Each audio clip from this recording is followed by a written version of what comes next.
Hanya pada waktu rohmu hadir, hanya pada waktu rohmu sudi hadir dan berkenan hadir. Sekalipun seringkali Tuhan, pengenalan kami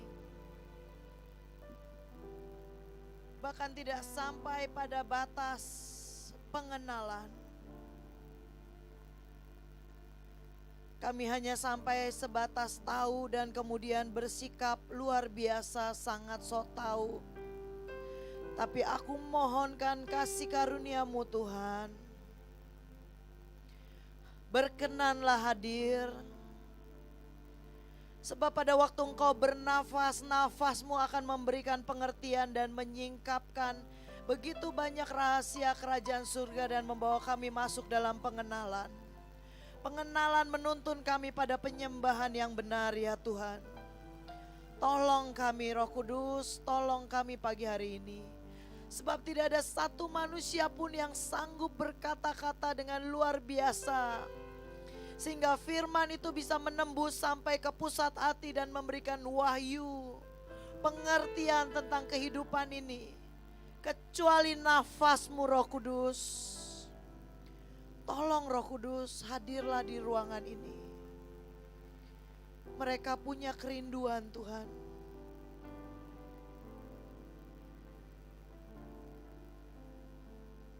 Tapi kadang mereka tidak tahu meramu dengan tepat.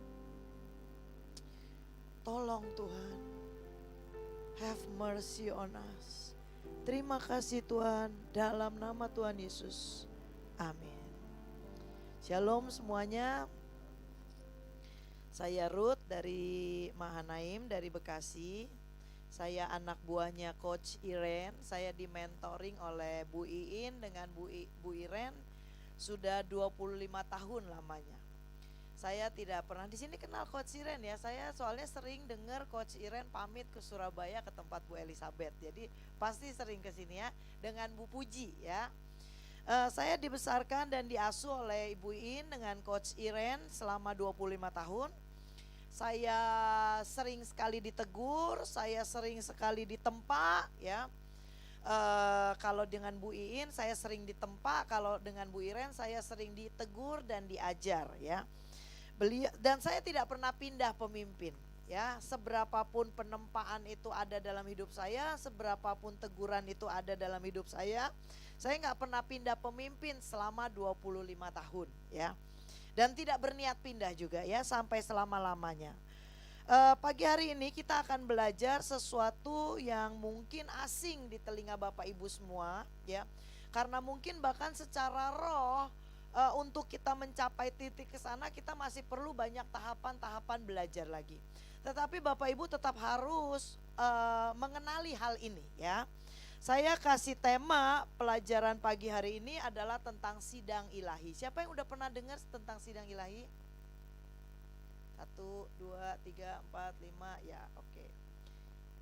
Ya, sidang ilahi itu adalah setiap hari ya. Oke, sebelum masuk sidang ilahi saya mau bagikan tentang heavenly realm ya. Maaf kalau misalnya saya banyak pakai bahasa Inggris ya. Di Filipi 2 ayat 10 The Passion Translation ya. Nanti kita buka Indonesianya pelan-pelan ya, kita belajar supaya pagi hari ini meresap pelajaran tentang apa itu sidang ilahi. Kenapa perlunya sidang ilahi? Kenapa banyak sekali doa-doa yang kita naikkan ya. Banyak sekali perjuangan kita dalam pujian, penyembahan dan doa. Tetapi kenapa belum ada lawatan yang sebagaimana seharusnya? Dan kita harus mau belajar, perlu belajar ya. Nah, Filipi 2 ayat 10 dalam bahasa Inggris dikatakan seperti ini. Nanti saudara baca Indonesianya ya, Filipi 2 ayat 10. Setelah saya baca, nanti saudara langsung baca Indonesianya ya. Dalam bahasa Inggris dibilang seperti ini, the authority of the name of Jesus causes every knee to bow in reverence. The Otoritas di dalam nama Yesus menyebabkan setiap lutut akan bertekuk lutut. Setiap akan memberikan hormat kepada nama Yesus. Dan dibilang seperti ini, everything and everyone. Kenapa dia bilang everything? Loh, everyone itu menunjukkan, one itu menunjukkan person, pribadi, manusia. Tapi kalau things berarti bukan cuma manusia. Ya, berarti tumbuhan, hewan, gunung, ya, iblis, makhluk-makhluk roh lain, ya. Iblis itu pribadi, cuman tidak punya tubuh. Iblis bisa hadir di gereja nggak? Bisa, tanpa tubuh. Ya, jadi mungkin ada kursi-kursi kosong yang awas kalau di sebelahnya ada dia. Kenapa? Karena dia nggak punya tubuh. Ngomong-ngomong, saya boleh minta minum nggak? Saya ini suka minum banyak ya, dan karena tadi perjalanan cukup jauh, tidak ada air, jadi saya dari tadi cari air sebenarnya. Terima kasih. Maaf ya, saya minum dulu ya.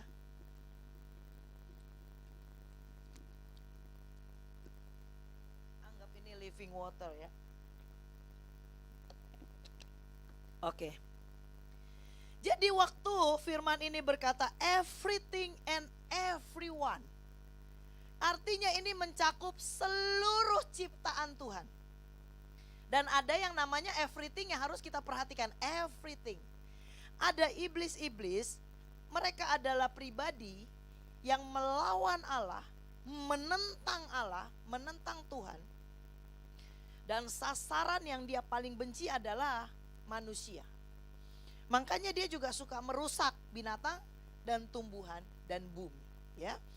Nah, dikatakan seperti ini, tolong dikasih atensi terhadap kata everything, ya. Everything and everyone will one day submit to this name. Will one day, satu hari nanti akan tunduk dan pasti tunduk pada nama ini. Artinya hari ini udah tunduk belum mereka? Belum. Belum tunduk. Kenapa mereka belum tunduk? Karena Tuhan membiarkan semua, ya, semua berjalan sebagaimana Tuhan melatih anak-anak Tuhan untuk menghentikan badai, berdoa, peperangan rohani dan sebagainya. Dia biarin semua ini pelatihan hebat. Nah, kemudian dibilang seperti ini ya, in the heavenly realm, in the earthly realm, and in the demonic realm. Jadi ada 3 alam di sini yang disebut. Ada alam surgawi, ada alam earthly realm, ya, artinya alam jasmani, alam kenyataan. Ya, Ibu Elizabeth coba dicubit, marah gak kira-kira? Coba, ada yang berani cubit Ibu Elizabeth? Pak Wesley mungkin berani. Apa Pak? Iya, ya, coba ada yang berani cubit yang kencang Bu Elizabeth ya. Itu earthly realm. Kalau dicubit Bu Elizabeth kira-kira responnya gimana? Aduh, ya marah ya. Ya, dicubit pasti aduh, betul ya? Oke, boleh dicoba ke sebelahnya. Nah, sekarang kalau ada kira-kira saudara tahu iblis di sebelah, saudara cubit, dia bunyi nggak? Dia nggak bunyi. Kenapa? Karena dia hidup di another realm, di alam yang lain, ya. Nah, jadi ada 3 alam, in the heavenly realm, alam surgawi, ya. Ingat bagaimana Tuhan Yesus ajari kita berdoa? Berdoalah di bumi seperti di surga. Artinya waktu kita di bumi, kita bisa buka portal di bumi seperti di surga. Cuma pertanyaannya gini, bagaimana caranya? Pernah nggak lihat orang sekali main keyboard ya, saya ini tidak menghina pemain musik di sini ya, tapi seringkali kita memang sebagai pelayan mesbah, pelayan mimbar, kita itu orang-orang yang harus banyak humble ourselves, ya. Jadi begitu ada musik-musik tertentu, begitu dipencet, satu ruangan itu bisa penuh dengan hadirat Tuhan. Kenapa? Nggak apa-apa kita belajar, nggak apa-apa kita belajar ya. Saya tidak datang jauh-jauh drive 8 jam dari jam 1 pagi udah bangun dan saya pulang itu jam 9 malam semalam. Kenapa? Karena ada pemuritan dan kemudian pulang rapat dari Mahanaim. Kenapa saya tetap punya passion? Saya senang sekali mengajar apa yang Tuhan wahyukan. Saya di tempat saya juga pimpin pujian walaupun saya nggak bisa nyanyi. Karena kenapa? Kalau saudara dengerin saya nyanyi ya, kalau teman saya bilang gini, Ibu Ruth kalau pimpin pujian Tuhan gampang hadir. Kenapa? Tuhan kasihan, suaranya berisik. Sama kayaknya nih anak kasihan banget pengen Tuhan hadir tapi suaranya jelek banget ya. Ya whatever godaan mereka, whatever hal-hal yang merendahkan, saya tetap yakin Bapa menghendaki penyembah dalam roh dan kebenaran. Dan itu tidak pernah harus ada syarat sekolah musik, bisa musik dan sebagainya. Sebab kata sembah yang pertama kali keluar dari Alkitab adalah waktu Abraham meletakkan Ishak. Dan disitulah keluar kata sembah. Ya, jadi waktu kita ini ingin sekali mempersembahkan penyembahan, harus ada yang namanya beberapa komposisi, sikap hati, pengenalan, motivasi. Itu yang akan membuat apakah hadirat Tuhan ada atau tidak ada di tempat ini. Ya, Tuhan Yesus ajarin kita berdoa. Jadilah di bumi seperti di surga. Artinya itu untuk siapa? Bukan untuk orang-orang musik loh. Orang-orang musik itu turunannya Kain, turunannya Tubal. Memang menyembah harus dengan musik. Saya main gitar sudah 25 tahun, hanya 3 lagu yang sama. Dengan nada chord yang saya sampai hari ini gak bisa ingat. Karena secara otak untuk soal art, entah otak kanan entah otak kiri saya memang gak gitu bagus. Tapi itu tidak menghentikan hasrat saya mencari Tuhan. Saudara tahu kenapa? Karena di firman Tuhan dibilang seperti ini sebuah kata kuncinya. Orang yang mencari Tuhan akan mengerti segala sesuatu. Dan di Mahanaim 350 orang penyembah itu di bawah mentoring saya. Semua main musik dengan luar biasa. Sampai dokter ahli main musik, bahkan Maurice Clark tanya ini siapa, kenapa? Kamu ngerti nada-nada yang semua orang bumi gak terlalu tahu biasanya. Karena saya dengar ini nada surga ya. Kapan-kapan kita coba, tapi untuk belajar ya. Bukan untuk membandingkan kemudian kita bilang kamu jelek dan enggak, kita semua belajar. Saya khotbah turun pun saya seringkali dikasih masukan oleh Bu Iin. Atau teman-teman saya suka tanya. Ada yang seringkali menyampaikan sesuatu yang kalau menurut saya benar, saya bukan kompromi dengan manusia, tapi saya tahu kita semua ini belajar. Dan kita harus sering humble ourselves. Itu sebuah jalan yang membuat hati kita akan mudah berkenan di hadapan Tuhan. Oke. Bukan itu materinya. Materinya sekali lagi kita harus mengenali yang namanya heavenly realm, earthly realm, and demonic realm. Sekarang baca Alkitab terjemahan Indonesianya.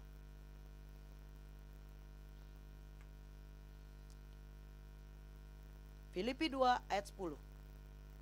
1, 2, 3.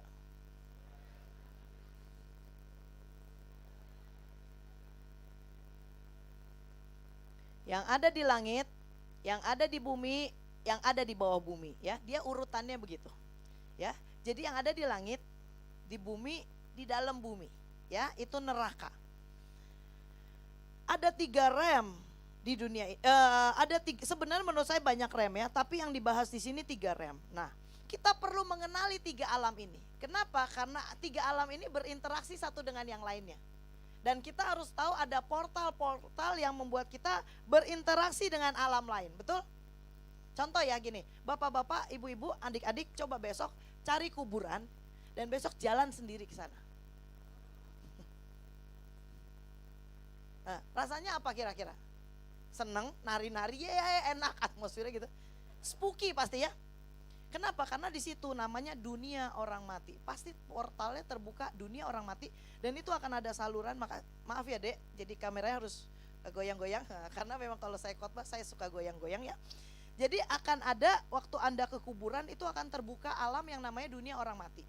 Kalau Bapak Ibu belajar di Alkitab lebih dalam lagi bicara soal dunia orang mati. Salah satu gejala orang itu jiwanya ada di dunia orang mati gimana? Orang itu tidak mengerti arti bersyukur dan tidak ngerti artinya cukup. Pernah gak punya istri, punya anak, punya suami yang gak ngerti arti cukup? Ya udah dimasakin 3 macam makanan, cari yang gak ada. Ini ada sup, ada sayur asem, ayam bakar, tempe bacem, sayur lalap. Mah kurang spaghetti, aduh Tuhan. Cocok juga enggak ya? Tapi kayaknya kurangnya spaghetti ya. Anak misalnya baru dibeliin mobil Ayla, mah kayaknya nggak cocok, saya kayaknya lebih cocok pakai Innova. Pernah nggak ketemu orang yang nggak pernah puas? Baru aja dikasih 1 juta, terus kemudian dia lihat kita pakai mobil baru, dia ada istilah baru Surabaya yang saya suka sekarang, ngegroeng. Tahu ngegroeng? Ngomel yang, tapi kan kalau ngomel kurang ya. Kalau orang Surabaya tuh mantap kalau ngomong. Panjang, kalau panjang banget. Itu ngeroeng lain lagi. Ini contoh yang lain. Ya, teman saya kalau orang Surabaya, Melinda kalau ngomong itu gini, Bu itu panjang, pol gitu. Kayaknya panjangnya itu cuma orang Surabaya yang ngomong kayak gitu. Tapi mantep ya, mantep ya. Saya nggak bisa tiruin lah. Anda lebih original ya. Kemarin saya ngobrol sama teman saya, dia tiba-tiba, iya tuh dia tuh suka ngegrowing.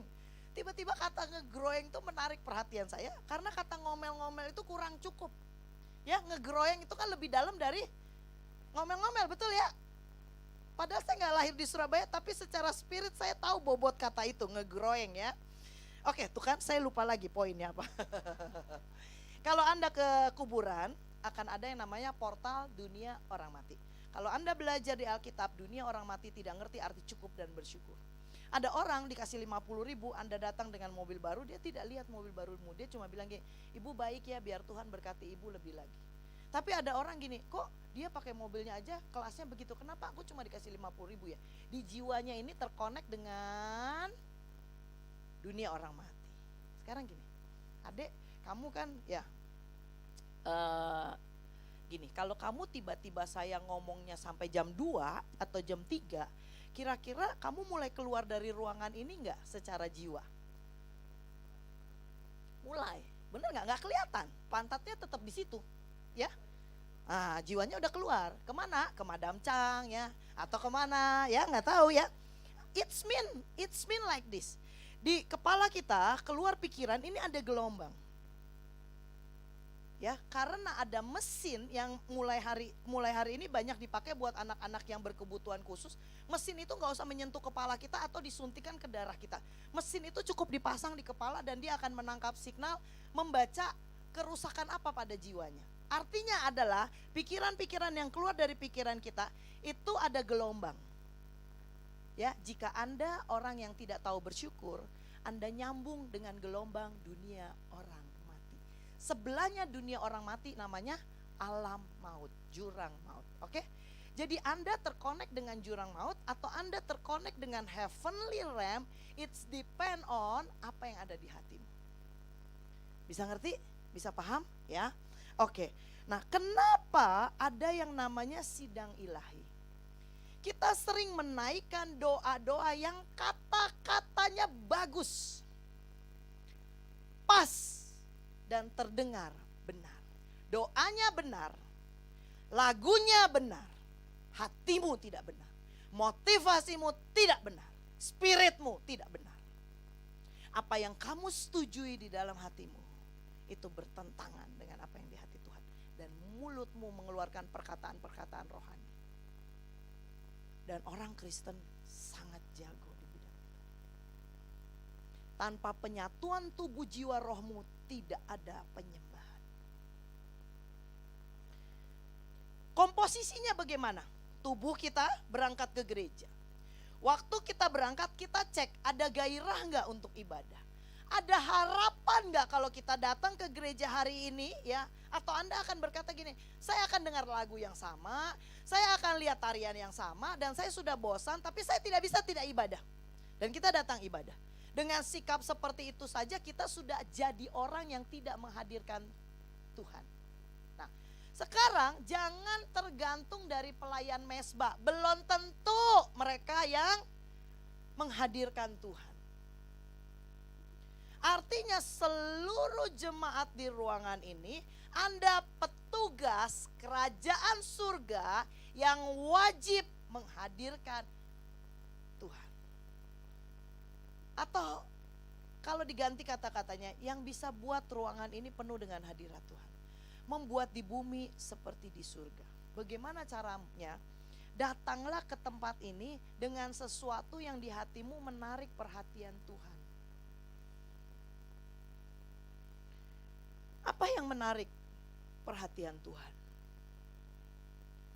Orang yang ngerti bersyukur. Sampai dibilang seperti ini, Christ is enough for me. Orang yang ngarang lagu Christ is enough itu dia tidak dalam keadaan diberkati loh.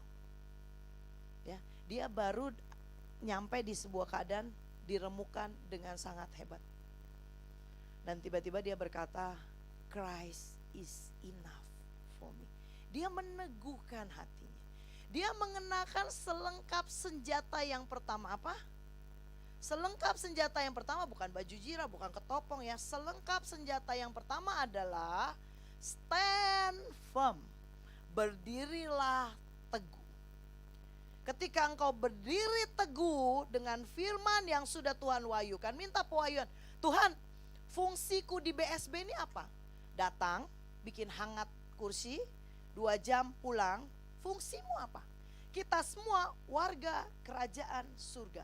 Dan saya pastikan setiap orang diciptakan spesifik.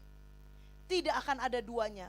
Artinya setiap orang harus melakukan fungsinya masing-masing. Karena gak ada yang bisa menggantikanmu untuk mengerjakan fungsi itu. Masalahnya sekarang saya gak hadir gereja gak apa-apa. Iya, karena kamu gak pernah berfungsi. Coba deh, saya pernah coba kok. Saya pernah coba gini, Tuhan, jika doaku terdengar, aku tahu orang itu lagi gak benar. Dan aku tidak mau kalau dia nyanyi, dia memukau dengan menipu. Tapi biarlah hari ini ada sebuah kesejatian yang terjadi. Tiba-tiba penyembahan dihentikan dan pemimpinnya naik dan mengatakan apa yang barusan saya katakan di hati saya. Dan saya tidak perlu intervensi di tempat orang.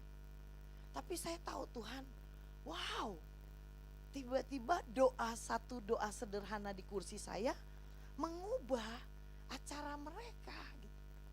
Dan saya tahu, oh doanya didengar. Saya tahu saya berfungsi.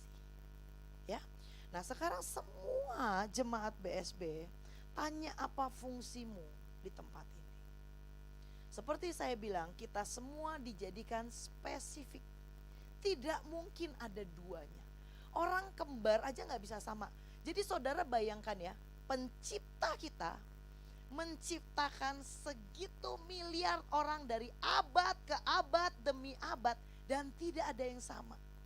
Kamu bisa imagine how great is our God. Jadi kalau saudara bayangin bintang matahari semua dalam hitungannya. Sampai Albert Einstein berkata God didn't play a dice. Tuhan tidak lempar dadu dengan sembarang nomor yang keluar. Tapi Tuhan mengatur semesta dalam hitungan fisika yang tepat. Apalagi dengan anak-anaknya. Kalau engkau harus lahir jadi orang Surabaya yang bahasamu aja mantep banget, lebih mantep dari bahasa lain.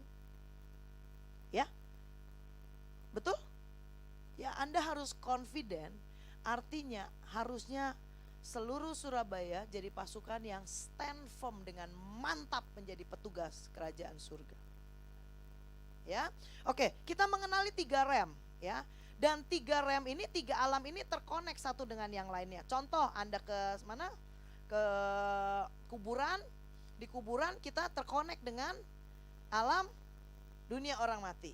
Ada yang serem, atau di ruangan ini Anda gak ngerti bersyukur, isinya ngegroeng aja, Anda terkonek dengan dunia orang mati.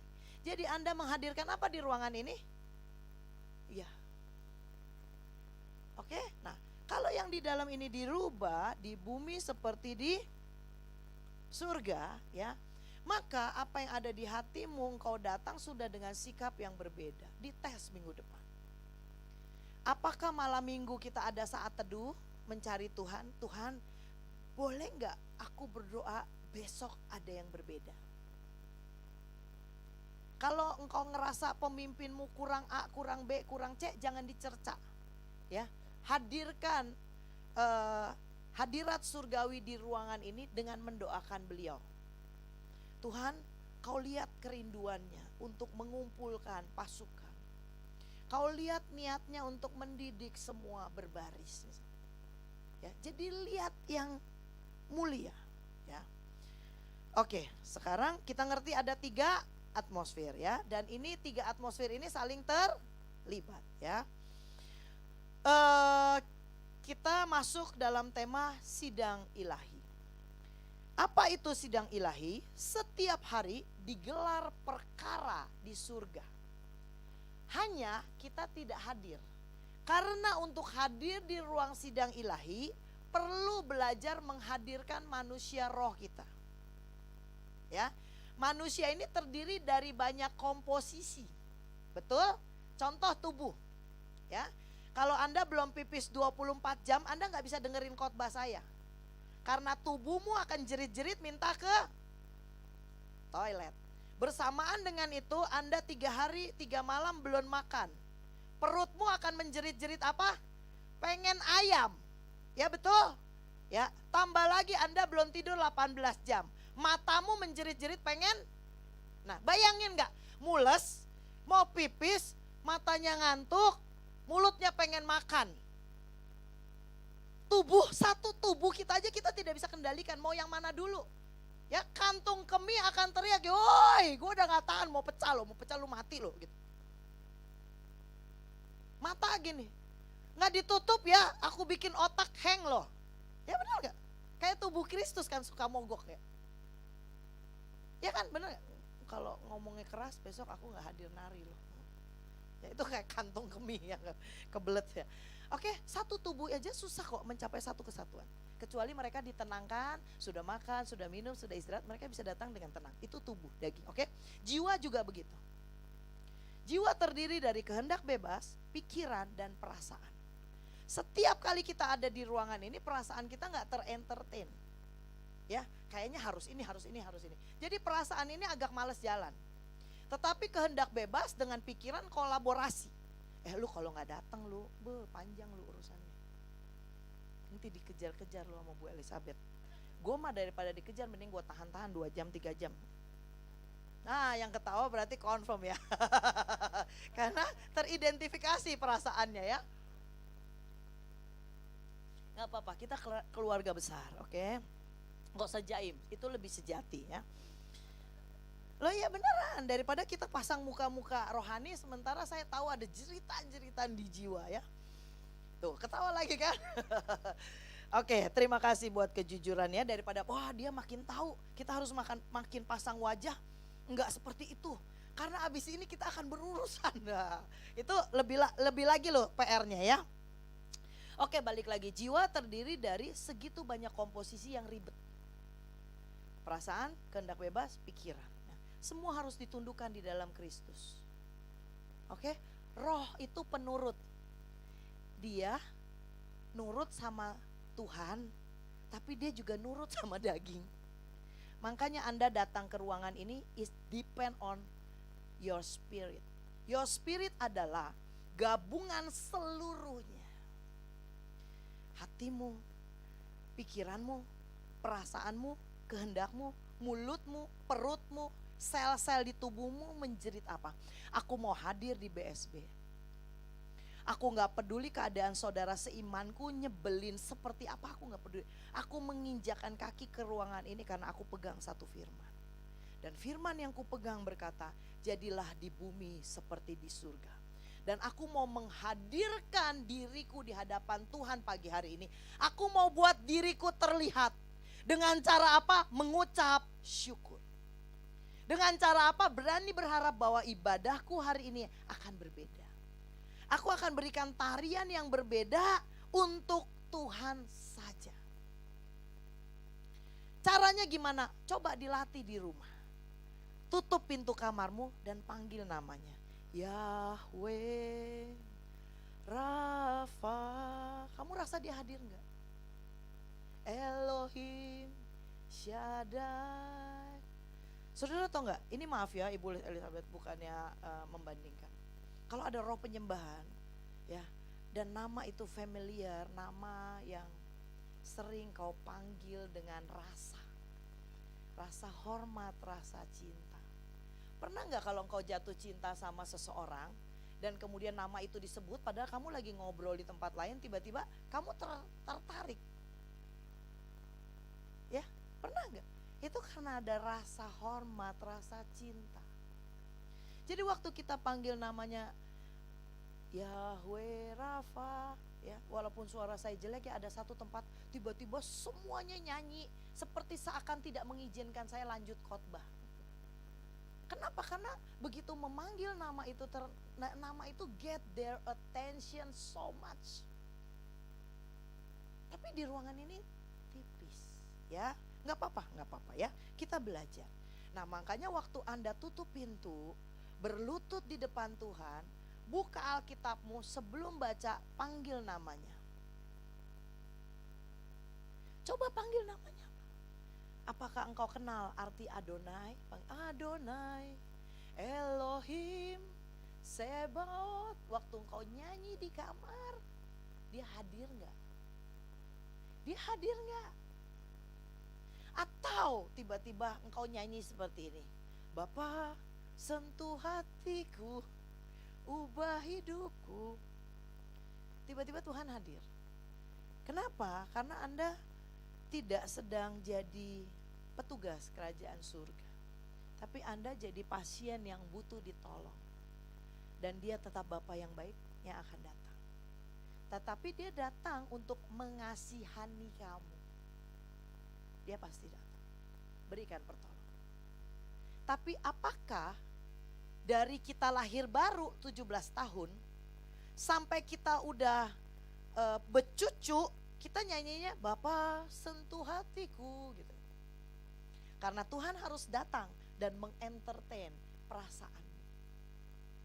Atau engkau mau rubah mesbahmu dan doamu dan berkata Adonai, Elohim, Sebaot. Kalau kau ubah namanya, kau panggil Adonai, artinya ada penundukan diri gak dalam hidupmu? Sebab arti Adonai adalah you are my master. Artinya kalau ditabuk pipi kiri, lu sanggup kasih pipi kanan. Dan berapa banyak firman Tuhan yang hari-hari ini harus dibuat fit in dengan kita. Bukan kita yang harus fit in dengan kebenaran. Jemaat dan umat harus di-entertain supaya datang dan masif. Jemaat dan pasukan harus datang karena mereka mengenal Tuhan. Karena mereka tahu begitu banyak pekerjaan-pekerjaan ilahi yang belum selesai karena banyak anak Tuhan tidak tahu fungsinya sebagai petugas kerajaan surga untuk mendatangkan di bumi seperti di surga. Kita ibadah 2 jam, 5 jam, nothing happen. Buat ibadahmu yang pipis merasa bersalah di toilet. Saya pernah keluar karena saya gak tahan kebelet. Saya pipis dan tiba-tiba lagunya berubah, hormat bagi Allah Bapa. Saya gak jadi pipis, saya langsung lari naik hormat dulu, baru saya berani pipis. Ini udah kemeng. Lagunya memanggil seluruh penjuru bumi untuk memberi hormat. Dan saya tidak mau tidak hadir dan saya di toilet sementara yang lain sedang memberi hormat kepada Tuhan. Dan begitu surga terbuka, spiritual blessing akan turun.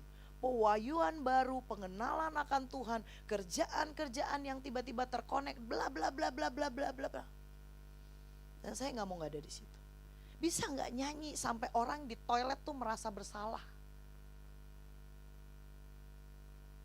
Bukan cuman itu, ada lagu lain. Di HS waktu itu ibadah 25.000 orang, dan saudara tahu ya, kalau ibadah di HS itu dari pagi sampai malam, pernah sampai 24 jam. Udah gitu males banget kalau mau pipis jauh Jauhnya nggak apa-apa, orangnya banyak, permisi di 25.000 orang. Kadang-kadang udah deh tahan aja deh gitu ya. Satu hari saya nggak tahan dan kemudian saya jalan. Saya jalan pipis, tiba-tiba saya dengar siapa nyanyi. Ada satu orang nyanyi gini, thank you Abba Father. Tahu nggak, sambil jalan mau pipis air mata saya keluar. Dan saya balikin badan dan saya tidak jadi pipis. For Yeshua Hamasia. Tahu yang nyanyi siapa? Olvi. Itu hari pertama Tuhan mengembalikan semua kemuliaannya. Dia itu ceritanya gini, 17 tahun dia kawin lari, 17 tahun, 18 tahun dia hamil, dia hidup susah banget. Dari kecil dia itu memang diva. Papanya latih dia kalau nggak buka mulut 4 jari ditampar, dan dia tidak tahan dengan pelatihan yang keras. Dari umur 12 tahun, 15 tahun dia sudah nyanyi bareng Krisdayanti, Maya Ahmad, itu semua partner-partner seumurnya waktu mereka kecil bareng main di musik. Ya, saya bilang gini, Vi, kalau lu nggak bertobat, hari ini kita punya Krisdayanti, ya, bukannya Olvi Yunianti ya. Nama dia kan Olvi Yunianti ya. Untungnya dia yang bertobat ya. Kalau enggak, Olvi Yunianti kawin sama Raul Remos, Krisdayanti ada di Bahtera ya.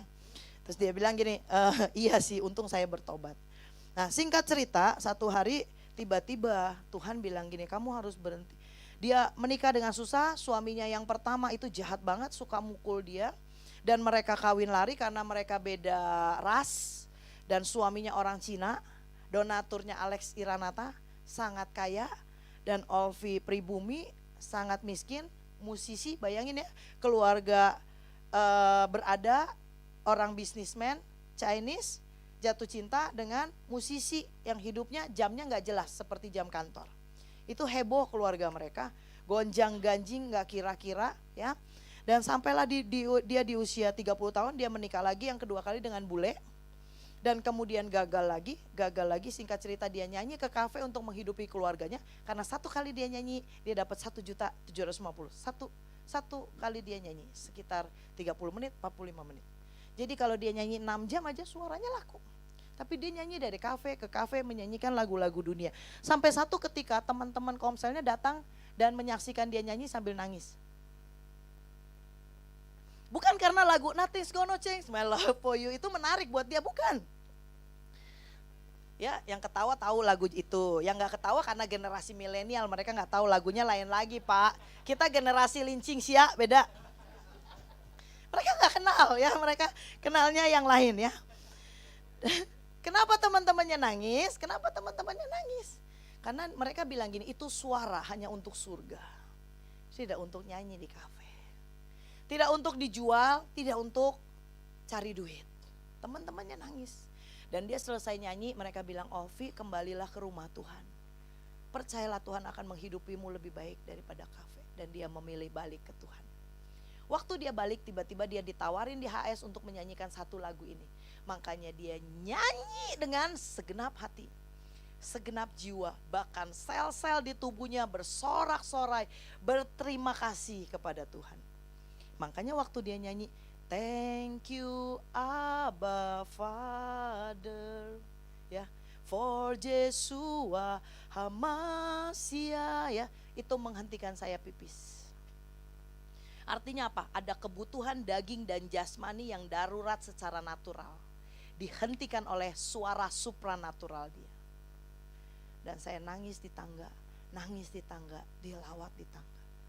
Dan tiba-tiba saya balik ke tempat duduk, saya baru ingat saya mau pipis tadi. Serius. Poinnya apa? Poinnya gini, kalau kita ngerti menyajikan komposisi penyembahan, kita bisa menghadirkan diri kita di heavenly realm. Dan di heavenly realm itu ada yang namanya sidang ilahi digelar. Seperti apa sidang ilahi? Dengarkan baik-baik. Setiap hari kita punya perkara, betul? Ya, berantem lah, inilah, itulah. Satu hari cuman satu keluarga punya 2 anak. Enggak banyak. Ya, 7 orang, 8 orang rebutan warisan ribet. 2 orang saja tetap ribet. Yang bernama Kain dan Habel. Apa yang mereka ributkan? Bukan warisan. perkara Habel mempersembahkan sesuatu dengan komposisi sajian segenap hati. Dari Kain menyajikan sesuatu yang bikin marah Tuhan. Saudara mau tahu gak sih kenapa Tuhan marah dengan sajian Kain? Bukan Tuhan lebih suka daging ya daripada sayur gitu. Oh Tuhan kayaknya gak vegetarian. Bukan. Karena Tuhan marah. Dan dia baru saja mengutuk tanah. Jadi dia bilang terkutuklah tanah karena manusia. Mulai hari ini tanah akan memberikan hal yang sulit. Mereka harus berpeluh mengerjakan tanah mereka. Tanah dikutuk dan Kain mengambil sesuatu yang mendapat murka Allah disajikan ke dia. Waktu Kain menyajikan, Tuhan marah enggak? Enggak. Tuhan cuma menolak. Tuhan marah waktu Kain membunuh Habel. Seringkali di dalam ibadah, ketika ada yang bisa menyajikan yang benar, yang tidak bisa menyajikan yang benar, itu bukannya belajar loh. Dia akan membunuh yang bisa menyajikan. Dengan cara apa? Ngegeroeng.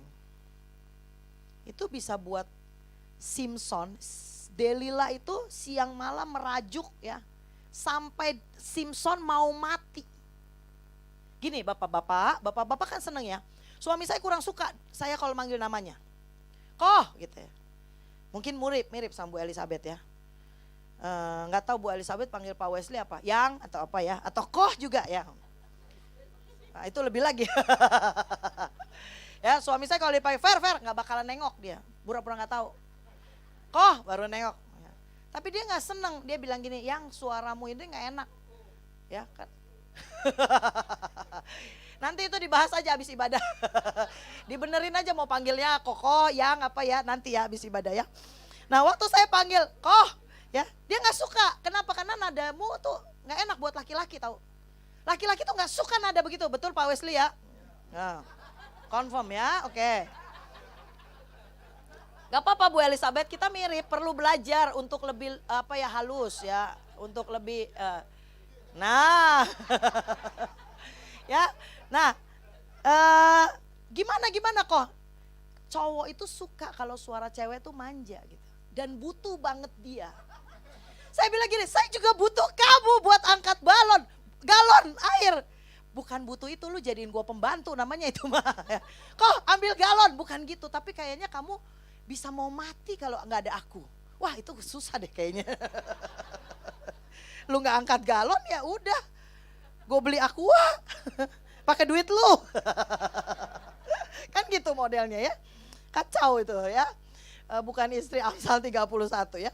Dia bilang gini, yang komposisi kalau manggil tuh yang enak, yang mesra. Kok boleh gak tolongin aku ambil galon? Coba belajar. Ntar ku ambilin galon. Kurang, ketiga kali, ketujuh kali kurang ya udah, gue nggak jadi angkat galon, udah nggak usah minum, nggak lulus pelatihan mesra ya. Bayangin Simpson itu suka banget dipanggil sama Delila, dia merengek-rengek. Simpson, satu hari Simpson, satu kali panggil dia senang, mereka berhubungan, dua kali panggil berhubungan, satu kali Delila merengek-rengek sampai Simpson mau mati rasanya. Menurut saya kalau penterjemah Alkitab bisa tuh ya pakai kata ngegroeng. Delila ngegroeng sampai Simpson mau mati rasanya. Pernah nggak orang ngegroeng sama kamu sampai kamu mau mati? Ya, kesel ya. Balik lagi ke Kain dan Habel. Tuhan marah sama Kain bukan karena dia salah memberikan persembahan. Tuhan marah sama Kain karena dia bunuh Habel. Oke? Burut sidang ilahinya di mana? Dengarkan baik-baik. Kenapa Habel bisa mempersembahkan sesuatu yang benar? Dari sajian hati yang benar, ya. Dari cara memanggil Tuhan dengan benar. Ada kandungan hormat, ada kandungan sangat membutuhkan Tuhan dan sebagainya ya. Dan tiba-tiba Kain membunuh Habel. Tiba-tiba digelar perkara sidang ilahi. Percaya enggak? Karena peristiwanya seperti ini. Tuhan bicara sama Kain sebagai terdakwa. Betul ya? Dibilang, Mulai hari ini engkau akan menjadi pengembara, kau akan menjadi pelarian dan tanah tidak akan memberikan hasil buat kamu. Sekalipun istilahnya gini ya, kalau saya terjemahkan seperti ini. Lu mau kerja 24 jam, tanah akan terkutuk buat hidup lu. Kenapa? Karena lu mencurahkan darah adik lu yang benar di tanah. Dan darah adik lu masih teriak-teriak di kuping. Orangnya udah mati, darahnya masih bisa teriak. Berarti ada gelombang ya dari darah. It's mean di dunia ini tidak hanya earthly realm. Ya, tapi ada yang tidak terucapkan, ada yang tidak terkatakan, namun itu bermanifestasi di alam roh. Oke, Tuhan menghukum. Ya, tiba-tiba apa kata Kain? Dia bilang gini, aku nggak bisa Tuhan. Hukuman yang harus kutanggung itu sangat berat dan aku nggak sanggup menanggungnya. Keluar dari hadiratmu, dia sudah tahu kalau dia habis membunuh, dia akan dibunuh. Keluar dari hadiratmu, dia yakin dia akan dibunuh. Makanya dia bilang, gak bisa Tuhan, aku gak sanggup nanggung. Aku pasti dibunuh. Tuhan bilang gini, tiba-tiba dia kayak memohon untuk mengajukan banding untuk dia tidak dibunuh. Sekalipun seharusnya dia dibunuh. Tuhan gak langsung bunuh ya. Tuhan biarkan dia keluar dari hadiratnya, nanti orang lain atau musuh lain yang akan membunuh. Ya, atau roh lain yang akan membunuh ya. Kalau kita bilang gini, zaman Kain kan belum ada orang lah, kenapa dia harus takut ada yang membunuh? Udah banyak orang ya, cuman yang jadi fokus cerita adalah Kain dengan Habel. Oke. Nah kemudian waktu Kain mengajukan seperti itu, Tuhan memutuskan apa? Oke, engkau tidak akan dibunuh. Siapapun yang bertemu dengan Kain, aku memberikan sebuah tanda pada Kain, sehingga siapapun yang menemui Kain, kamu kujamin tidak akan ada yang bunuh kamu. Artinya dikasih tanda apa? Tato kan enggak. Dikasih tanda apa? T kan enggak ya. Tuhan memberikan tanda apa ke dia kita enggak tahu. Tapi saya yakin sekali, heavenly realm, earthly realm, demonic realm melihat dia dan tahu ada tanda Tuhan. Artinya 3 dunia ini terkonek dan tahu bahwa Kain dalam penghukuman, namun everything on earth tidak boleh menyentuh dia. Bahkan in demonic realm gak boleh membunuh dia. Bisa paham? Sidang ilahi digelar. Artinya demonic realm hadir loh. Kalau dia gak hadir, dia kan gak tahu itu gak boleh disentuh. Earthly realm hadir. Tapi kan dia gak jelas ya. Bayangin ya kalau dirinci seperti saya khotbah cuma 1 ayat. Alkitab kita mungkin berapa tebel. Terus apa fungsi Roh Kudus? Memberikan pewahyuan. Memberikan penyingkapan. Sehingga waktu kita baca firman, kita ngerti momen hati Tuhan seperti saat itu tuh apa gitu. Bisa paham ya, itulah fungsinya Roh Kudus dalam hidup kita sebagai penolong. Dan nafasnya memberikan wahyu dan pengertian pada apa yang tidak bisa tertulis penuh di Alkitab kita. Bisa paham? Artinya kasus Kain dengan Habel ada penggelaran sidang ilahi. Jadi kasus kita di keseharian itu ada sidang ilahinya. Dan waktu keputusan dari surga diputuskan sesuatu buat hidupmu, dan kau tidak mengajukan apa-apa di hadapan Tuhan, maka akan terjadilah yang namanya kesulitan ekonomi terus menerus. Sekalipun udah melayani Tuhan, tapi anak-anak bisa kena ini, kena itu, kena ini, kena itu. Paham? Ya, makanya penting sekali untuk kita belajar menghadirkan diri di hadapan Tuhan. Dan butuh yang namanya kesatuan hati. Komposisinya terdiri dari apa? Tubuh, jiwa, roh. Datang untuk dia, ya. Itu bukan komposisi yang gampang ngaturnya. Oke. Di Mazmur 82 ayat 1. Boleh tolong ditayangkan yang Indonesianya? Bu Elizabeth, saya dapat sampai jam berapa?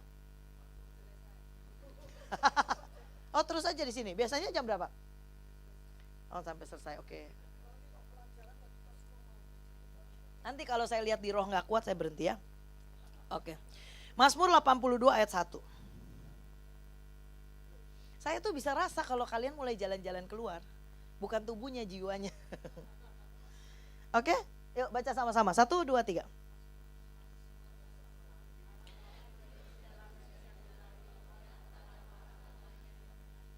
Lihat nggak? Allah berdiri dalam Artinya ada sidang ilahi? Ada ya? Di antara para Allah itu apa? Huruf kecil, ya. Dalam bahasa Inggris dikatakan spiritual being. Kita spiritual being belum? Bukan. Kita ini spiritual being. Bapa menghendaki penyembah dalam roh dan kebenaran. Barang siapa menyembah Bapa harus menyembah dalam roh. Artinya itu firman ditujukan buat kita, bukan buat iblis. Ya, iblis itu sudah makhluk roh, ya. Tapi dia pakai A kecil, ya, di antara para Allah. Artinya spiritual being, makhluk roh, baik itu manusia yang punya badan, menghadirkan diri di hadapan Tuhan secara roh, atau makhluk roh yang namanya iblis demonik hadir sebagai penggugat. Bisa ngerti? Tuhan, dia pelayanan, tapi dia habis nyolong uang mamahnya, pendakwa. Terus tiba-tiba kamu nyanyi gak ada hadirat Tuhan. Kenapa? Karena ada sidang ilahi kecil digelar. Makanya engkau harus berperkara. Gimana caranya? Bawalah pengakuanmu di hadapan Tuhan. Tuhan, aku mau melayanimu. Aku tahu aku berdosa, tapi darahmu berkata engkau mengejarku sampai maut. Ada maut di dalam diriku yang membuatku cenderung berbuat dosa. Tapi aku ingin melayanimu. Kalau aku nari dan kau gak ada, itu pantas. Kalau aku nyanyi nyembah dan kau gak ada, pantas Tuhan. Tapi kasihanilah jemaat yang hadir. Dan hari ini kuserahkan semua kepadamu. Aku hanya menaikkan mohon, ampuni aku. Izinkan aku tetap ada di hadapanmu Tuhan selama-lamanya.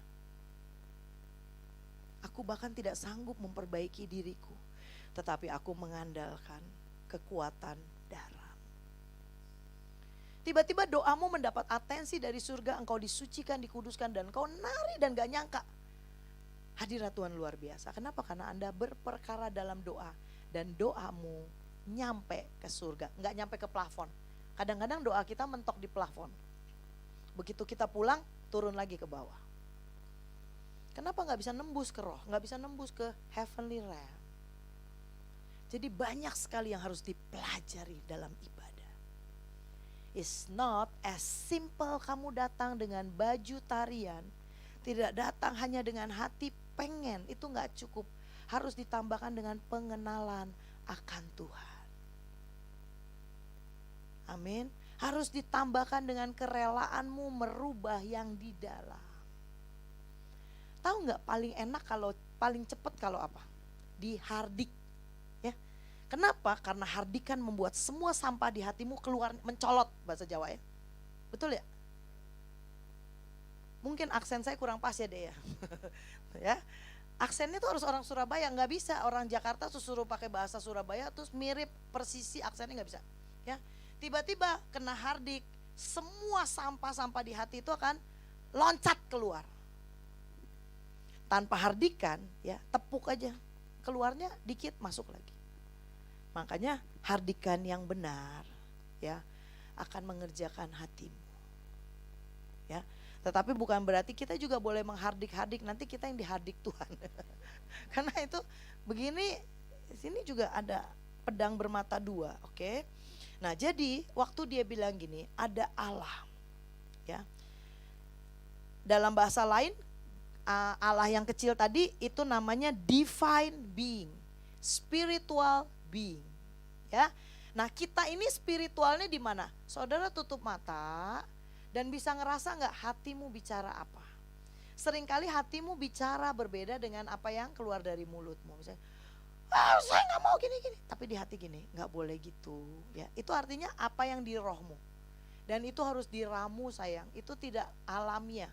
Kenapa? Daging lemah, rohnya penurut. Nurut kemana? Nurut ke Tuhan, dia juga nurut ke daging. Ya, roh itu lemah, spirit kita lemah, ditarik ke daging dia mau. Ditarik buat nyolong, ditarik buat lihat porno, dia kan ikut. Makanya harus dilatih, nggak mungkin tanpa pelatihan. Ya, semua harus dilatih. Oke, siapa lagi yang kena sidang ilahi? tanpa sepengetahuannya Ayub. Tiba-tiba iblis datang ke hadapan Tuhan. Ayub itu saleh dan jujur. Punya aja dia celah. Ya benar gak? Dan dia menemukan celah yang tepat. Dan Tuhan biarkan itu tereksekusi. Bapak Ibu bayangin ya. Kalau hari ini kita naik Innova, besok kita naik Grand Max, itu masih gak terlalu terasa. Terasa juga sih. Tapi kalau dari Mercy, Lexus yang semua serba elektrik ya. Dan kita harus naik, ada yang lebih jelek dari Grand Max gak sih? Karimun ya.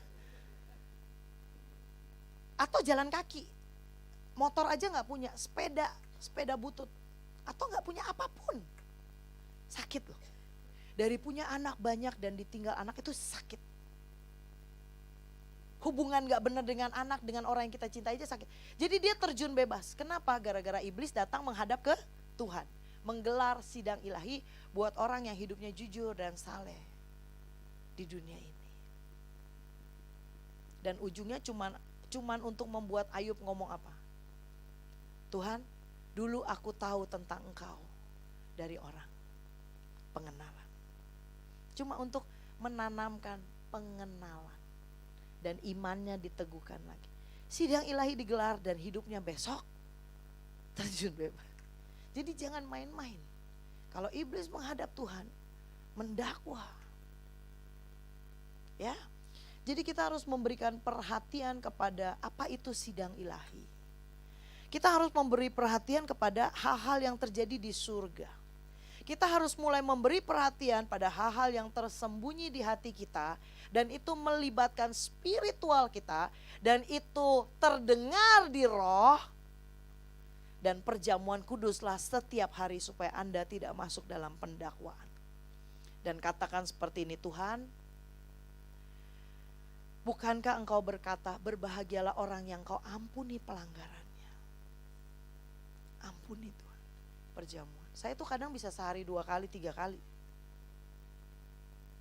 Kita bisa rasa kok yang di dalam ini kotor kadang ya, oke. Nah kita harus tahu setiap pagi kita harus menghadirkan diri secara roh di hadapan Tuhan. Kadang-kadang bukan cuma buat diri kita dan keluarga kita. Mempertahankan negeri ini, membungkam pendakwa, mematahkan setiap argumen iblis di hadapan Tuhan. Karena dia punya maksud supaya blessingmu, blessing keluargamu, blessing untuk kota, blessing untuk sebuah bangsa tidak pernah diturunkan. Kota ini pernah membangun sebuah stadion besar untuk ibadah. Dan hari ini tempat itu tidak mencapai titik maksudnya. Sementara uang-uang yang ditabur untuk pembangunan itu semua uang anak Tuhan, betul? Tapi kenapa gedungnya tidak pernah mencapai satu titik di mana tempat itu dibuat supaya ada KKR demi KKR yang dahsyat. Ya, saudara tahu kok tempatnya, tempat terbesar apa di Surabaya? Yang dibangun susah payah oleh Pak Alex.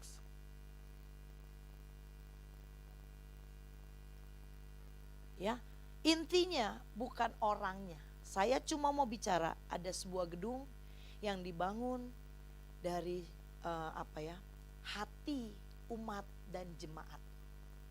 Untuk apa? Untuk Surabaya mengalami revival. Betul ya? Seluruh penjuru Surabaya Barat, Surabaya Timur bergabung menyembah Tuhan di tempat ini. Dan sampai seluruh penduduk Surabaya adalah orang benar. Saya yakin untuk itulah tempat ini dibangun. Tetapi kenapa tempat ini tidak mencapai maksud dengan tujuan awal? Menurut saya karena ada penggelaran sidang ilahi. Dan tidak ada yang berperkara di situ. Tidak ada yang datang memintakan ampun. Semua mungkin cuma ngeributin atau nambahin ngegrowing. Oke, kita petugas kerajaan surga. Jika tempat itu dibangun di kota ini dan itu tidak berfungsi, bukan salah mereka, salah kita semua, petugas kerajaan surga yang ada di kota ini. Kenapa? Karena Tuhan menetapkan batasan-batasan wilayah tempat tinggal manusia. Jadi kita tidak pernah bisa pilih lahir mau jadi orang apa. Ya, kalau kita lahir, Tuhan saya mau lahir jadi bule. Kalau banyak permintaan nanti kamu lahir benar-benar jadi bule. Bule potan ya. Makanya lebih baik udah nature aja. Apa yang Tuhan kasih syukuri, dah hidup di kotamu di batasan wilayah yang Tuhan taruh dan Tuhan tetapkan. Dan berfungsilah hai anak-anak Tuhan. Ya, mulai hari ini bukan cuma pemain keyboard, bukan cuma pemain drum, bukan cuma Bu Wesley. Semua punya kewajiban, tugas datang ke ruangan ini. Pastikan Anda orang yang membuat hadirat Tuhan ada, yang membuat surga terbuka di tempat ini. Atau Anda orang yang mengundang dunia orang mati. Di Injil dikatakan non-neutral ground. Tidak ada tempat netral. Anda mendatangkan hadirat Tuhan atau Anda yang membuat hadirat Tuhan itu tertutup. Enggak, saya demokrasi, surga enggak, neraka enggak ada, Beb. Enggak ada. Ya. Jadi Saul adalah orang yang pertama kali pengen merubah kerajaan surga jadi partai Demokrat dan hidupnya hancur. Loh benar, dia dengarkan apa kata rakyat. Fungsi Saul adalah mendengarkan kata Tuhan dan mendelivery perkataan Tuhan ke jemaat. Didik rakyatmu dengan kebenaran seperti Daud. Dia dengarkan apa kata rakyat dan hatinya, keputusannya ditentukan dari apa kata rakyat. Mau tahu kata rakyat itu apa? Kurang makan, mereka akan ngomel-ngomel. Hari ini teriak Hosana, besok teriakan salibkan dia, orang yang sama. Bagaimana kita bisa dengarkan the crowd? Itu biar urusan deh partai DPR MPR ya. Kita warga kerajaan surga dan kita urusin urusan kita. Menghadirkan surga di bumi ini supaya pemimpin-pemimpin kita orang benar. Supaya seluruh penduduk kota ini orang benar. Supaya seluruh Indonesia menerima apa yang dijanjikan bahwa rohnya melawat seluruh umat manusia. Tidak menyisakan satu manusia pun. Mungkin, sangat mungkin karena itu bukan pekerjaan kita. Pekerjaan Roh Kudus. Beyond our imagination. Melampaui kemampuan kita untuk bisa membayangkan. Bayangan kita hanya memberikan batasan-batasan. Oh enggak mungkin soalnya ini, oh soalnya itu. Emangnya soalnya apa? Soalnya ini, soalnya itu. Paulus dijamah pas kapan? Dia lagi bunuh. Dan dia ke kota lain untuk apa? Membunuh yang selanjutnya. Emang dia lagi cari Tuhan yang benar? Dia lagi ke kota lain untuk membunuh. Dia tidak sedang dalam keadaan benar waktu Tuhan menemui dia. Tuhan menemui dia di titik dia sangat nafsu membunuh the next Stefanus. Jadi saudara mau menghalangi Tuhan untuk melawat Indonesia dengan berkata enggak mungkin seluruh penduduk negeri ini orang benar. Saya yakin. Kenapa? Karena itu bukan pekerjaan kita. Bagian saya menanti-nantikan. Bagian saya mempercayai dia. Bagian saya tetap dalam pemuritan, pengajaran, memastikan heavenly realm ada. Amin. Hari ini bisa paham yang namanya sidang ilahi ya. Nah, Hosea 14 ayat 1 sampai 2. Bawalah persembahan pengakuan dari bibirmu. 1 Yohanes 1 ayat 9 mengakui dosa kita. Dengan kita memberikan kesaksian dosa-dosa kita, maka itu memberikan hak legal kepada Allah untuk berbelas kasihan kepada kita. Tuhan, anakmu pelayanan penuh dengan perzinahan. Tuhan, anakmu pelayanan seperti ini. Tapi dia sudah minta ampun. Dan darahku cukup membuat dia suci, kudus, tak bercacat celah dan membungkam kamu. Kenapa? Karena Yesus mengalahkan maut. Cukup bawa pengakuan di rumah. Amin? Bisa paham? Oke? Nah, ini dasar dan hak kita. Ibrani 4 ayat 14 sampai 16. Kita punya imam besar agung. Karena dasar inilah kita punya keberanian menghadapi tata kasih karunia Tuhan. Anak-anak dengar ya. Ini namanya tabut perjanjian, betul? Ya. Ini the Ark of Covenant. Ini namanya mercy seat. Ya. Kalau dilihat di Google ya, tahu nggak ada globe ya sekarang 3D, 4D bagus di internet, di aplikasi. Kita bisa lihat dunia, kita bisa puter-puter. Kalau kita lihat dari seluruh dunia, mana tanah yang paling suci? Tanah suci, Israel, betul? Ya, di Israel ada tempat yang paling suci namanya Bait Suci. Dari tempat yang paling suci namanya Bait Suci ada yang namanya ruang paling suci, apa? Ruang Maha Kudus. Dari ruang Maha Kudus ada barang yang paling suci bernama mercy seat ini. Kenapa namanya mercy? Karena yang paling kudus dari Allah. Bukan Taurat yang ada di dalamnya. Ini ditutup. Ya, bukan tongkat. Ya, bukan hukum-hukum yang kita nggak bisa lakukan. Semua ditutup oleh yang namanya mercy. Jadi yang paling kudus dari jantung hati Tuhan bukan hukuman dan penghakiman karena kita tidak bisa mengerjakan hukum-hukumnya. Tapi yang paling kudus ketika belas kasihannya menyambar hidupmu. Ketika engkau berkata, Tuhan have mercy on me. Makanya seketika itu juga semua perempuan-perempuan asing, perempuan Sirofenisia, perempuan Samaria, orang-orang asing yang seharusnya bukan untuk itu Tuhan datang. Waktu mereka berkata, Lord have mercy on me. Tiba-tiba mereka menarik sesuatu yang paling kudus dari hati Tuhan, yaitu belas kasihan yang mengalir dan dialirkan ke dalam hidupmu. Dan hidupmu mengalami transformasi. Dari seorang perempuan yang doyan kawin, udah yang ke-6 dia lagi kumpul kebo. Dia ditemui Tuhan tidak dalam keadaan sangat rohani di sinagog. Lagi kumpul kebo, hatinya punya kerinduan mencari tahu arti penyembah. Dan dia bisa menarik belas kasihan Tuhan pulang menjadi penginjil yang menobatkan satu kota. Apa yang dia lakukan? Dia gak khotbah, dia mengundang Yesus masuk ke daerahnya. Betul?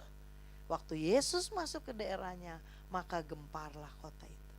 Kita harus undang Yesus masuk ke satu kota. Buat Yesus menjejakkan kaki di ruangan ini. Dan kemudian Yesus sudi menjejakkan kaki di kota ini. Dan mata kita akan menyaksikan seluruh penduduk kota ini adalah orang benar. Karena itu perlu sekali kita banyak baca firman, hukum-hukum Tuhan. Ya, untuk kita bisa naikkan. Sehingga kalau di roh mencapai kedewasaan tertentu, kita akan tahu ada yang darurat. Dan tiba-tiba Anda meminggirkan mobil 5 menit bahasa roh cuma buat doain Surabaya. Jangan abaikan. Mungkin iblis sedang menggugat di surga dan berkata, Tuhan lihat tuh orang-orang Surabaya belanja melulu. Tiba-tiba ada yang bahasa roh, Tuhan kasihani kami. Harusnya ada gempa yang mampir ke Surabaya lewat. Itu terjadi secara spiritual. We never know. Tidak pernah ada data yang bisa memuaskan jiwamu. Makanya orang benar diminta untuk percaya. Orang benar akan hidup oleh percaya. Jangan terus berbantah-bantahan dengan penciptamu. Jangan terus berbantah-bantahan dengan kebenaran. Kita diminta untuk percaya. Sebab percaya adalah roh. Percaya tidak kelihatan, tetapi bukti Anda sedang meminta sesuatu yang roh, jadi earthly. Sesuatu yang heavenly, percaya itu gak kelihatan. Betul ya? Saya tuh ada satu peristiwa dalam hidup ini, barusan sih. Ada anak rohani saya yang membaca beberapa chat saya yang kelihatannya jelekin dia. Tapi ada satu yang saya cukup manjakan lah ya. Karena saya lihat hidupnya susah, jadi saya pengen banget lebih banyak murah hati ke dia. Saya kasihan. Yang satu baru membaca sesuatu yang terdengar buruk yang saya katakan tentang dia. Tapi dua-dua bisa datang ke saya dengan beda loh. Yang satu bisa datang dengan gini, Ibu, kamu bukan orang yang melakukan sesuatu, kamu bukan orang yang suka Saya selama kenal kamu, kamu bukan orang yang suka ngomongin orang, jelekin orang. Kamu orang yang suka membangun orang lain, menurut dia. Jadi saya memilih percaya dari maksud perkataanmu, pasti kamu punya tujuan sesuatu dan itu pasti baik. Dia memilih percaya di saat ada bukti untuk membuat dia yakin bahwa saya jahat sama dia. Ya, waktu dia melakukan percaya, tahu nggak? Sayang saya ke dia bisa double daripada yang awal saya sayang orangnya. Kenapa? Karena percaya tiba-tiba menghadirkan surga. Percaya itu roh, percaya bisa kelihatan gak sih? Gak kelihatan, percaya itu kamu percaya sama orang, kan gak kelihatan, bentuknya gak ada. Tapi kalau bapak-bapak atau ibu-ibu minta gini, bapaknya bilang gini, udahlah yang percaya aku sayang kamu. Enggak, beliin dulu itu berlian 1 ton baru aku percaya. Gimana yang dapetin berlian, jual diri? Ya terserah papa mau jual diri, yang penting bawa pulang 1 ton berlian. Itu kamu buat heavenly realm jadi earthly realm, even demonic realm. Betul ya? Tapi kalau bapaknya pulang, lupa dia ulang tahun. Udah nyampe jam 9 malam, gak ada dinner, gak ada hadiah, ngamuk juga ya. Terus papanya tiba-tiba ngomong, udahlah yang percaya papa sayang sama kamu. Toh juga papa kerja pagi siang sore malam buat kamu. Enggak juga sih. Tapi kita milih percaya, ya enggak juga sih. Emang gak ada yang lain, papa mama lu, ada anak, orang-orang emang gak perlu pembiayaan. Tapi iya pak, thank you so much. I trust you. Anda membungkam neraka. Neraka yang berbisik untuk kamu tidak pernah cukup dan puas. Amin. Itu harus dikerjakan di keseharian. Cara kita mengerjakan heavenly realm di sini, itu otomatis membuat pada waktu kita memanggil namanya, heavenly realm akan datang.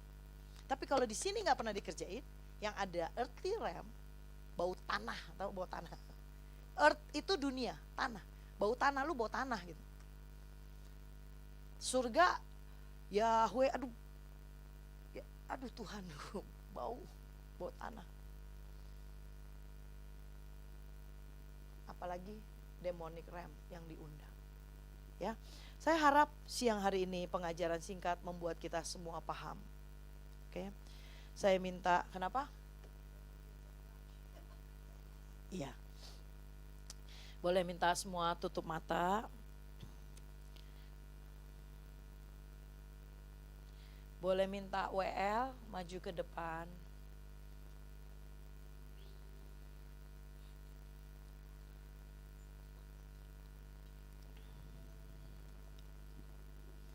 Boleh saya minta WL-nya diem aja dan nyanyi haleluya aja tanpa pengen terlihat bagus. Ya. Saya minta pemain keyboard coba belajar cari Tuhan. Coba belajar. Kita tidak sedang mau buat perform apapun. Penari Anda kalau digerakkan, geraklah. Enggak gerak, nggak usah gerak. Udah kalau perlu duduk aja di situ udah. Karena kita juga terpola. Siapa yang digerakkan Tuhan? Kita pengen kelihatan digerakkan Tuhan, maka kita bergerak. Susah, hati manusia tuh gelap. Siapa saudara siang ini menyadari segelap apa hati kita? Terlalu banyak perform, terlalu banyak harus ini, harus itu. Sometimes ikut Tuhan, dia bilang diamlah dan ketahuilah aku Allah. Mainkan terus dari hatimu. Percaya dia menyintaimu.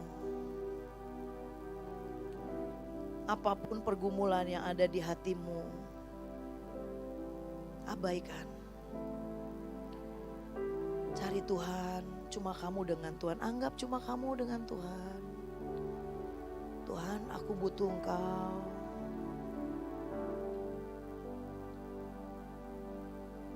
Tidak perlu megah, tidak perlu hebat. Biar pribadimu, hatimu ketemu dengan hati Tuhan. Kalau engkau bisa main keyboard, orang-orang tertentu dianugerahi mengerti musik. Tujuannya adalah ada jutaan bunyi di bawah semesta yang harus kita bunyikan untuk mendapat perhatian dari hatinya. Pagi hari ini bunyikan satu bunyi aja dari lagu ini. Bunyi hatimu mencari Tuhan, mencari pribadinya, main buat Dia, abaikan yang lain. Tuhan, biar kami belajar diam di hadapan-Mu. Biar kami belajar diam di hadapan-Mu.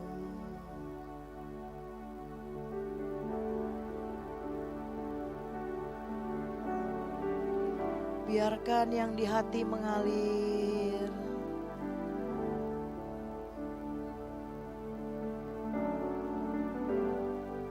Tuhan, kunjungi kami. Kunjungi kami Tuhan. Kunjungi kami. Kunjungi kami.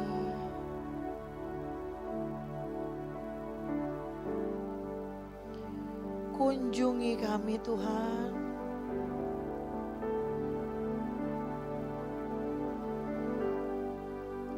Terus main terus buat Tuhan. Just kamu dengan Tuhan. Pemain bass, kau boleh tambahkan. Main aja buat Tuhan. Tuhan, kunjungi kami.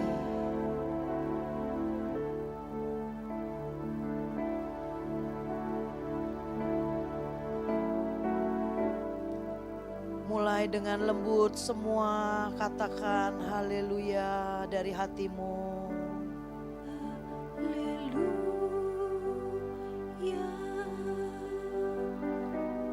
Tuhan, izinkan siang ini kami merasakan pintu surgawi terbuka. Kami tidak sedang meniru siapapun. Kami tidak sedang meniru siapapun yang bisa buka pintu surga.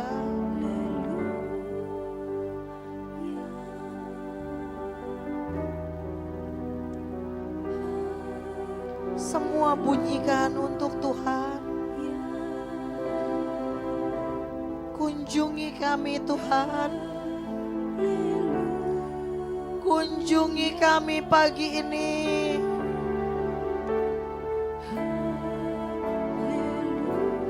Kunjungi kami Tuhan.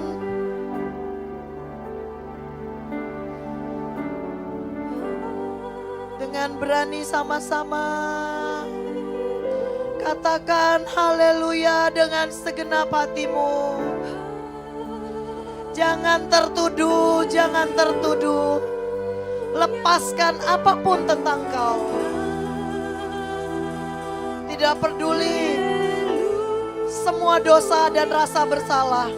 Kebaskan dan katakan haleluya.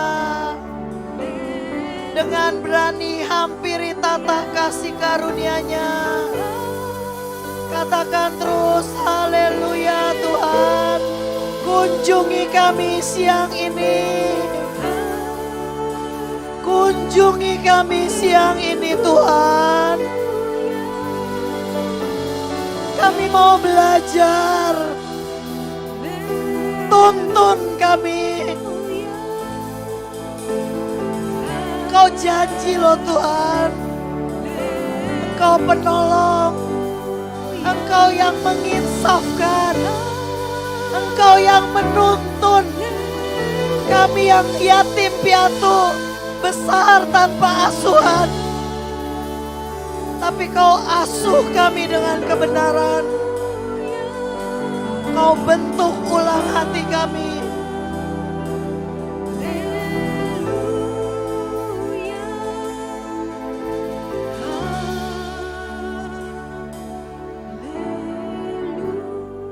Saya minta kita sajikan satu hal di hadapan Tuhan. Keberanian-Mu percaya bahwa di ruang yang maha kudus, yang paling kudus, yang bernama mercy seat, Tata kasih karunia mengalir belas kasihan yang ingin memelukmu. Tidak peduli sebau apa kita. Bukan sajikan merasa bersalah. Bukan sajikan yang lain, tapi sajikan keberanian. Dan tunjukkan dengan sembahmu, mainmu dengan bebas. Sekali lagi, katakan haleluya.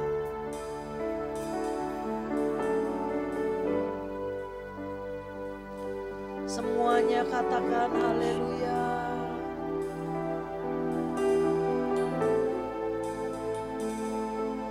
Dengan berani katakan.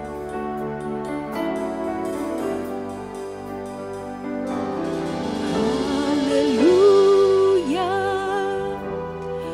Haleluya Tuhan. Haleluya Tuhan. Haleluya. Haleluya. Sajikan keberanian mendekat kepada Tuhan. Mau sampai kapan kita berjarak? Mau sampai kapan kita main rohani-rohanian?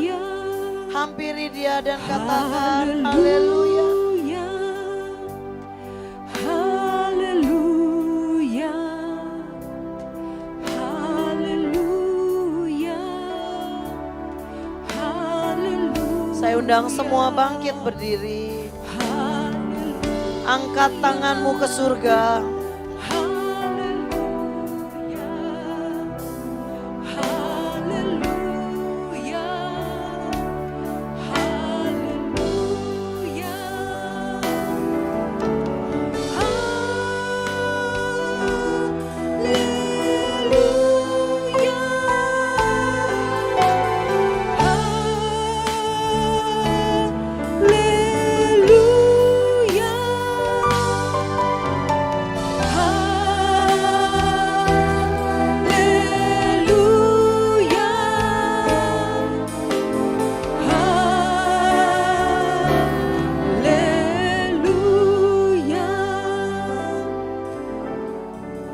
Kita tahu ada heavenly realm, ada earthly realm, ada demonic realm.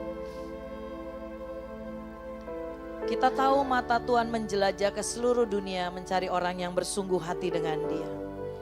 Boleh nggak pagi hari ini 5 menit aja kita bersungguh hati ya. Saudara buka mata dan lihat saya. Yang dari sini ke sini beda sama dari sini ke sini beda ya. Yang dari sini ke sini tangannya ke sini semua. Seperti ini. Ya, buat sayap yang dari sini begini. Oke. Kita akan nyanyi sing hallelujah to the Lord. Silakan. Ya, sabar. Oke. Angkat tangannya ya. Ikutin gini. Sing hallelujah, ikutin irama ya. Tapi bukan tangannya yang gerak. Bukan tangannya saja yang bergerak. Tapi di hatimu engkau harus tahu ya bahwa surga itu penuh dengan pujian penyembahan. Siang dan malam. Dan mata Tuhan menjelajah ke seluruh dunia mencari orang yang bersungguh hati kepadanya. Boleh gak saya minta 5 menit aja, cuma 5 menit. Saya minta semua memberikan atensi kita kepada surga. Jika kau gak tahu surga itu apa, bayangkan surga itu penuh dengan damai sejahtera. Surga itu tidak ada konflik, yang ada adalah saling menghormati. Saling mengasihi, saling merendah. Pada prakteknya mungkin kita sulit lakukan di bumi. Kenapa? Karena banyak makhluk-makhluk roh dan ego kita, pride kita begitu penuh, kita susah lakukan. Tapi pagi hari ini ya, berikan segenap hati sampai ada kesatuan hati.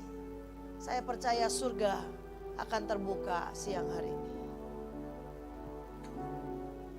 Angkat tanganmu, sama-sama gerakan dan sambil nyanyi katakan sing haleluya. Biar matamu berkenan tertuju di tempat ini Bapa. Bukankah pada waktu manusia gagal menghampiri ruang paling kudus. Engkau berlari menjemput kami dengan belas kasihan-Mu. Pada waktu tirai bait suci itu terbelah, di saat itu juga Roh-Mu yang kudus, darah-Mu yang kudus, rindu-Mu yang kudus menerobos dari semua hukum Taurat untuk menemukan kami dan hati kami. Pagi hari ini Tuhan, kunjungi kami. Katakan dengan berani,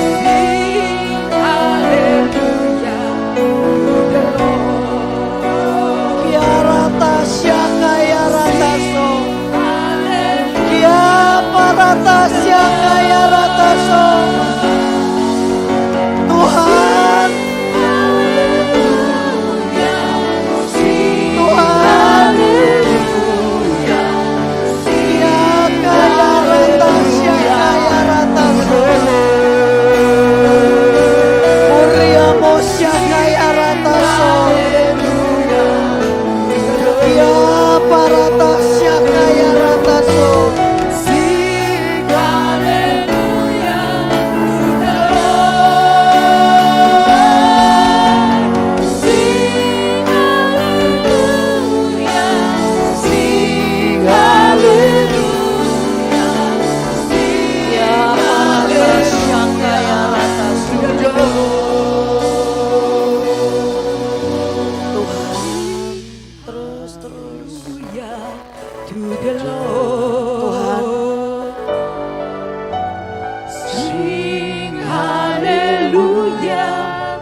biar ada jejak-jejak ilahi, jejak-jejak surgawi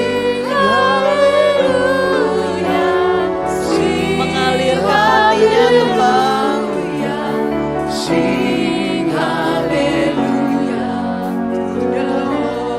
Tidak terlihat namun mengerjakan yang di dalam. Ya kaya rata syakaya rata so. Tidak terlihat berkat-Mu namun mengerjakan manusia rohnya. Firman-Mu berjanji orang yang mencari-Mu akan mengerti segala sesuatu. Ya rata syakaya rata so. Ya parata syakaya rata so.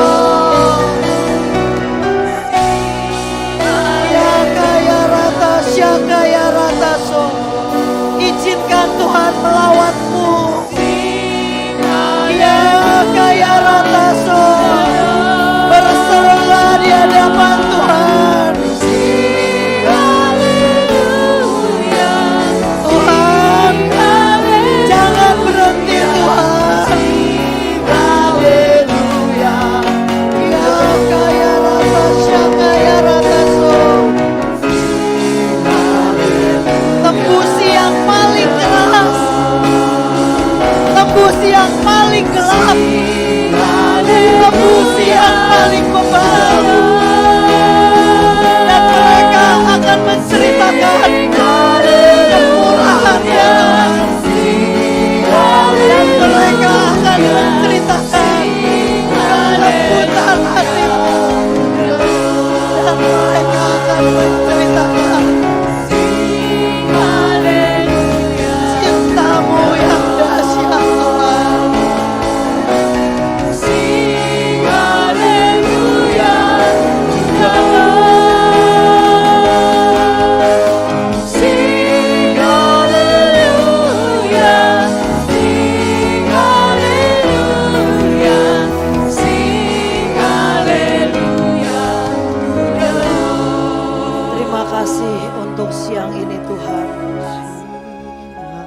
jejak ilahi, pengajaran spiritual yang ilahi masuk ke hati mereka, menembusi hati yang paling dalam, dan mengerjakan kelaparan dan kehausan yang hebat untuk mencari firman-Mu lebih dalam, mencari pribadi-Mu, mencari rahasia kerajaan surga, pewahyuan tentang kehidupan di bawah semesta ini. Terima kasih Tuhan yang Maha Kudus. Terima kasih Bapa yang kekal. Engkau sangat setia. Engkau terbukti sangat setia bahkan di tengah kami tidak mengerti arti setia. Ini hormat kami dari Surabaya. Ini hormat dan terima kasih kami dari tempat ini. Terimalah Tuhan, lanjutkan cerita kasih setiamu dalam hidup kami. Dalam nama Tuhan Yesus. Amin. Amin. Amin. Silakan duduk saudara dikasih Tuhan. Terima kasih Bu Ruth bersama tim. Nanti lebih lagi ya untuk anak muda nanti sore. Saudara ada sebuah ayat yang bagus yang disampaikan. Saudara lihat di depan. Inilah namanya Tuhan menawarkan diri. Tuhan memberikan sebuah offering yang khusus. Kenapa? Saudara saya adalah ciptaannya yang khusus, yang mulia. Serupa dengan citra dan gambar diri. Amin. Dikatakan bagus sekali. Ingatkan, remind me all the time. Remind me.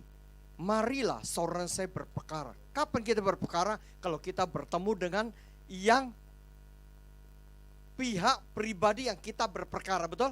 Harus masuk ruang dan hadirat Tuhan. No way. Kita asal ngomong ini enggak ada. Hadirat Tuhan di mana? Di dalam di mana kita masuk di dalam hadirat, yaitu Tuhan itu hadir. Di mana?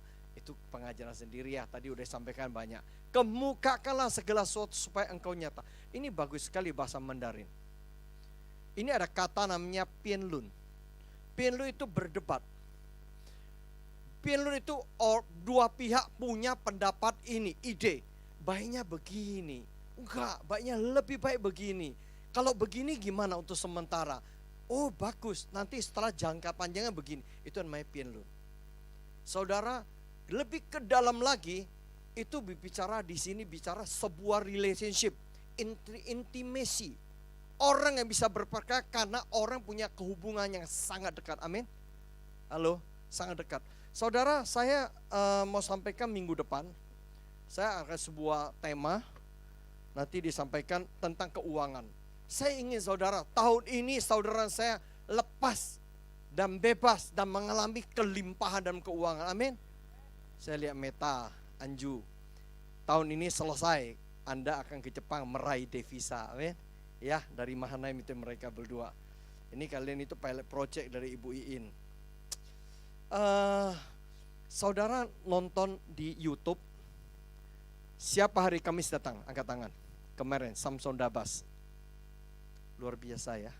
2,5 jam dia ajar tentang khusus namanya Kingdom Financial. Dia katakan kepada kita, saya khotbah sih bebas saja, tapi hari ini Tuhan tentukan Kingdom Financial buat BSB. Saya dengan Bu Medi nonton YouTube jam 11 sampai jam 2 pagi. 2,5 jam dengan urapan-urapan. Waduh bagus sekali. Saya nonton hari ini puji Tuhan ada Bu Esther Chan rekap dan ada di grup. Baca baik-baik. Saya kira ini lengkap, sangat lengkap. Saya minggu depan sampaikan mengenai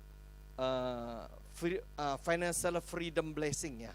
Saya minggu depan saya akan cerita sebuah toko namanya Si Keteng, Tang Plaza di Orchard Road di Singapura.